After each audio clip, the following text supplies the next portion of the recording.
Hey guys, welcome back to my channel. সবাইকে good morning জানি। আজকে নতুন একটা ব্লগ বানাচ্ছি। আজকে আমার খুব ইচ্ছে হয়েছে সকাল থেকে যে আমি ব্লগই বানাবো, খুব ইচ্ছে হয়েছে। আর তোমাদেরকে একটা জিনিস তো দেখানোই হয়নি, ঠিক আছে?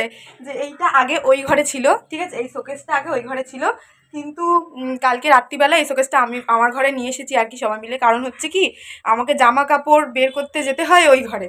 হ্যাঁ, তো ওটা ঠিক ভাল লাগে না। আর আমি থাকি এই ঘরে, আমাকে জামা কাপড় বের করতে যেতে হয় ওই ঘরে, ওটা ভালো লাগে না। তো যাই হোক, কালকে অনেক কষ্টে সবাই মিলে এটাকে বের করেছি। মানে সবাই মিলে, কাঠের যেহেতু অনেক ভারী। আর তো এই যে এখানটা একটুখানি যেটুকুনি জামা কাপড় রাখার ছিল, মানে রেখেছি। কালকে রাত্রিবেলা অনেক রাত হয়ে গেছিলো, সেই জন্য আর সবটা কমপ্লিট করতে পারিনি। নিচের অবস্থা তোমাদেরকে দেখাচ্ছি, ভীষণ খারাপ। আর ঘরটা একটু নতুন নতুন লাগছে না? যাই হোক, সামনেই সরস্বতী পুজো, ঘরটাকে একটু সুন্দর করে ডেকোরেট করব। আমার তো ভীষণ ইচ্ছে ছিল আর কি, যে ঘরটাকে ভীষণ ভালো ডেকোরেট করবো। আর আমার বোন ওইদিকে দাঁড়িয়েই রয়েছে, ও ভিডিওতে আসবে না, ও এই রাস্তা দিয়েই যাবে, বুঝলে তো?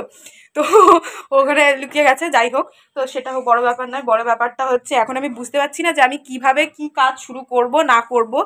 কারণ ঘরের অবস্থা ভীষণ খারাপ, ভীষণ খারাপ। তারপরেও ইচ্ছা আছে যে এ মাসে একটা খাট কেনার।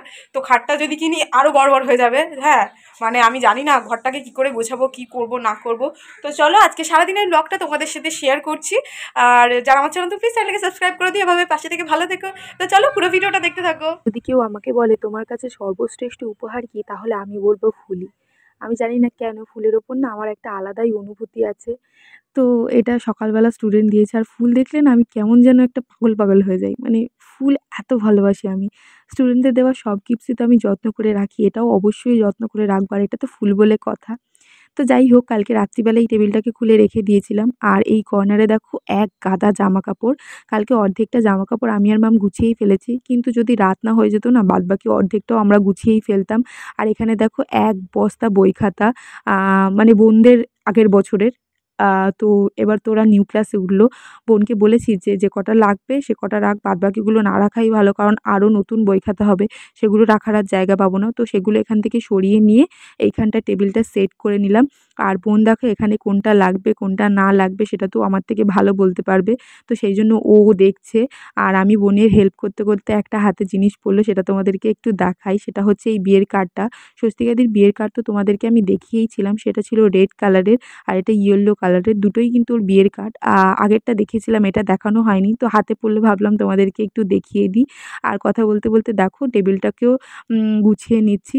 সত্যি কথা বলতে কি জানো তো, এখন না আমি খুব আফসোস করি। খালি মনে হয় যে স্কুল লাইফটা না অত তাড়াতাড়ি না শেষ হলেই বোধহয় ভালো হতো। মানে তখন ভাবতাম যে কবে শেষ হবে, কবে শেষ হবে? এখন মনে হয় যে আমার জীবনে যদি বেস্ট পার্ট বলে কিছু থেকে থাকে তাহলে বোধহয় স্কুল লাইফটাই। তখন না জীবনে এত ঝঞ্ঝাট ছিল না, ঝামেলা ছিল না। বড় হলে না জীবনে অনেক রকমের প্রবলেম চলে আসে। স্যাক্রিফাইস করতে করতেই বোধহয় জীবনটা শেষ হয়ে যায়। তো এই টেবিল ল্যাম্পটা দেখলে আমার সবথেকে বেশি কষ্ট লাগে। কারণ কিছুদিন আগেও এই টেবিল ল্যাম্পটা জ্বালিয়ে আমি পড়াশোনা করতাম। আর এখন তো পড়াশোনা করার কোনো বালাই নেই। তো এখানে একটা ফ্লাওয়ার ভাস রেখে দিলাম। দেখো কত সুন্দর দেখতে লাগছে না? বোনদেরকে বলেছি এখানে বসে বসেই পড়াশোনা করবি। তো যাই হোক, দেখো ঠাম্মা তারপর দেখলাম চলে এসেছে বাড়িতে। আর এই আসার সময় নিয়ে এসেছে কতগুলো কমলালেবু। তো শীতকালে কমলালেবু না খেলে বোধহয় শীতকাল মনেই হবে না। আর সবথেকে বড় কথা হচ্ছে ঠাম্মা দেখলাম যে কটা মাছ এনেছিল সব কটা ফ্রিজে ঢুকিয়ে দিয়েছে, আর বলল যে মাছের মাথায় আজকে রান্না করব। তো মাছের মাথা তো আমার ভীষণ প্রিয়, সেই জন্য তোমাদেরকে একটুখানি দেখাচ্ছিলাম। আর এখানে দেখো কি করছে দেখো, ও মানে চালের ড্রামের পেছনেই শুয়ে থাকবে। ওটা ওর ভালো লাগে। ও ওর জায়গায় কখনোই ঘুমায় না। আর যে কটা জামাকাপড় বাকি ছিল সে কটা জামাকাপড় আমি একটুখানি ভাঁজ করে নিচ্ছি। আর ঠাম্মা এর ফাঁকে কি করেছে বলো তো, ওই দুটো পিরেক লাগিয়ে দিয়েছে, আর সেখানে একটা দড়ি দিয়ে পর্দাগুলো লাগিয়ে দিয়েছে। কারণ এরপর কখন লাগানো হবে কেউ জানে না। পর্দাগুলো অবশ্যই মানে অন্য কিছু দিয়ে লাগানোর ব্যবস্থা করতে হবে। তো এখন প্রায় বাজে 4:30। আর আমি একটু আগে সমস্ত কাজ কমপ্লিট করে স্নান টান করে একেবারে রেডি হয়ে নিয়েছি। আর আমি এইমাত্র খেয়ে ভিডিও বানাচ্ছি। মানে উফ, এত কষ্ট হয়েছে আজকে, দুটো হাত পুরো যন্ত্রণা করছে আমার। তো যাই হোক, জানি না ভিডিওটা আর লেন্দি করব নাকি এখানেই স্টপ করে দেব, জানি না। যদি স্পেশাল কিছু হয় সন্ধেবেলায় তাহলেই হয়তো ভিডিওটা আমি অ্যাটাচ করব, না হলে করব না, এখানেই ভিডিওটা শেষ করে দেব। তো যাই হোক, ঠান্ডা ঠান্ডা কিন্তু লাগছে। আর এই যে এখন একটুখানি জ্যাকেটটা পরে পড়াতে যাব। উফ, তো যাই হোক, উফ, চলো হয়তো আসবো আবার। তো যাই হোক, যদি নাও আসি নেক্সট ভিডিওতে দেখা হবে। তো আমার ঠাম্মু সবসময় ভিডিও করার সময় কল টল চালিয়ে দেয়, কি বলবো মানে ভালো লাগে না। এই যে বন্ধ করে দিয়েছে। তো যাই হোক, ঠান্ডা ঠান্ডা পড়েছে বেশ ভালোই। আর এখন কিন্তু বেশ পিঠে টিঠে খাওয়ার মজাটাই আলাদা। আর এখন তো তাড়াতাড়ি সন্ধেও হয়ে যাচ্ছে, শীতকাল বলে আমাদের শীতকালের সময় কেমন শীতকাতুর লাগে, তাই নয় কি? আমার বোনকে দেখা যাচ্ছে না, আমার বোন ওদিকে উঁকি মেরে মেরে দেখছে, ওখানে এখানেই শুয়ে আছে। তো যাই হোক, সেটা কথা নয়, কথাটা হচ্ছে চল। তো যাই হোক, এই দেখো আমি একটু আগে বাড়িতে এসেছি, একটু আগে না, এক্ষুনি এক্ষুনি এক্ষুনি। আর এই দেখো আমার পাগলি বোনও চলে এসেছে। আমার ছোট্ট বোনটা আমি কত মিস করছিলাম। মানে তোমাদেরকে আমি বলেছিলাম না, মানে প্রায় দিনই বলতাম বুনু নেই বুনু নেই বুনু নেই। আর বুনু এসেছে। আর আমার মানে সব থেকে বড়, সকালবেলা বলতে যাচ্ছিলাম, সব থেকে বড় জিনিস হচ্ছে আমি পড়াচ্ছি, আমার বুনু ফোন করেছে, করে বলছে ও দিদি তুমি কখন আসবে? আমি বললাম কেন? বলছে আমি তো চলে এসেছি কতক্ষণ আগে। আর বুনুটা কত রোগা হয়ে গেছে। আসলে বাড়ির খাওয়া দাওয়া আর বাইরের খাওয়া দাওয়া অনেক পার্থক্য। আমাকে মিস করেছিস বাবা?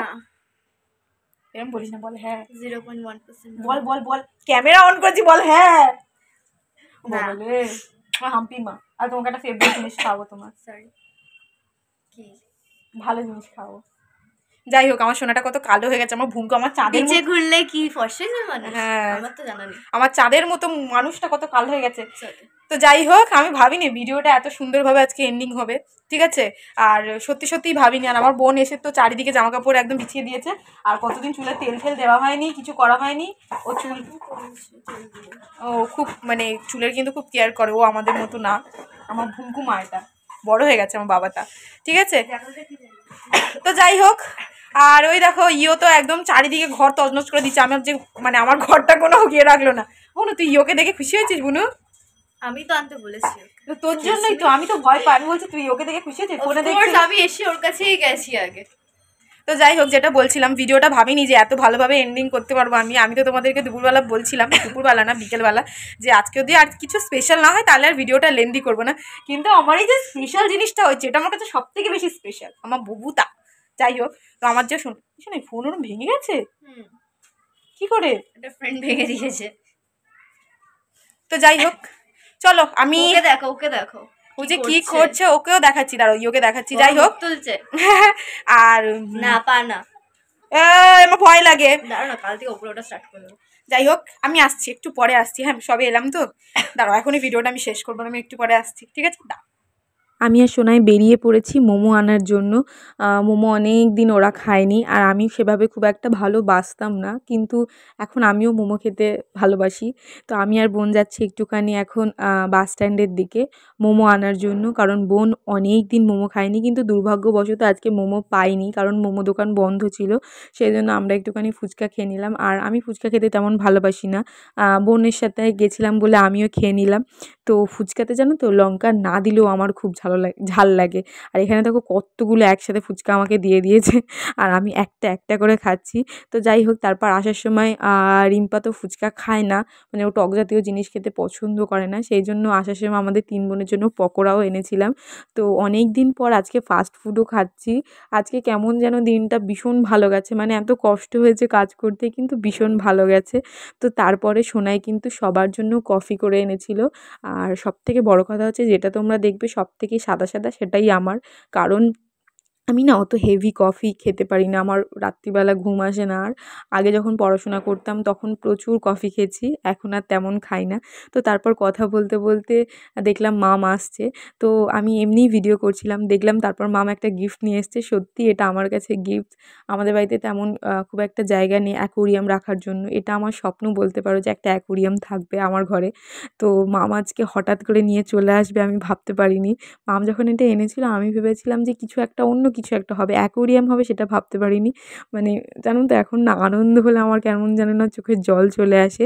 তো মাম বলল যে এটা আসার সময় নিয়ে এসেছি, কালকে তুই আর আমি যাব, গিয়ে মাছ কিনে নিয়ে আসবো, খাবার টাবার সমস্ত কিছু কিনে নিয়ে আসবো। তোর পছন্দ হয়েছে? আমার তো মানে তোমাদেরকে কী বলবো, আমি এত খুশি খুব কম সময় হই, মানে অ্যাকোরিয়াম দেখে আমি যত খুশি হয়ে গেছি।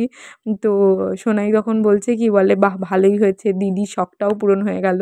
আর মাম বলছে কি আমাদের বাড়িতে বাড়িতে তো রাখার অত বড় জায়গা নেই, সেই জন্য ছোট্ট মতো এনে দিয়েছি। আর তোমাদেরকে কি বলবো, মানে সত্যি কথা বলছি, আমি না মাছ ভীষণ ভালোবাসি। মানে অ্যাকোরিয়ামে কত সুন্দর মাছ থাকবে নানা রকম কালারের। তো যাই হোক, তারপর মাম গেছিলো মেলাতে, সেখান থেকে দুটো জিনিস কিনে এনেছে। দেখো এই কানেরটা কত সুন্দর লাগছে দেখতে না? তো এটা বিয়েবাড়িতে পরলে কিন্তু দারুণ লাগবে, তাই নয় কি? তো যাই হোক, দেখো আমি অ্যাকোরিয়ামটাকে রেখেও দিয়েছি, আর মাছগুলোকে দেখাও যাচ্ছে না, মানে জলে কেমন একটা গ্লেসি গ্লেসি ভাব দিয়েছে, মানে ভাব হচ্ছে আর কি, সেই জন্য দেখা যাচ্ছে না। তবে কালকের ব্লগটায় তোমরা অবশ্যই দেখতে পাবে কত মাছ কিনে নিয়ে আসবো। তো যাই হোক, আমি খুশিতে মামকে জড়িয়ে ধরেছি। তো চলো, কালকের ভিডিওতে দেখা হচ্ছে, টাটা।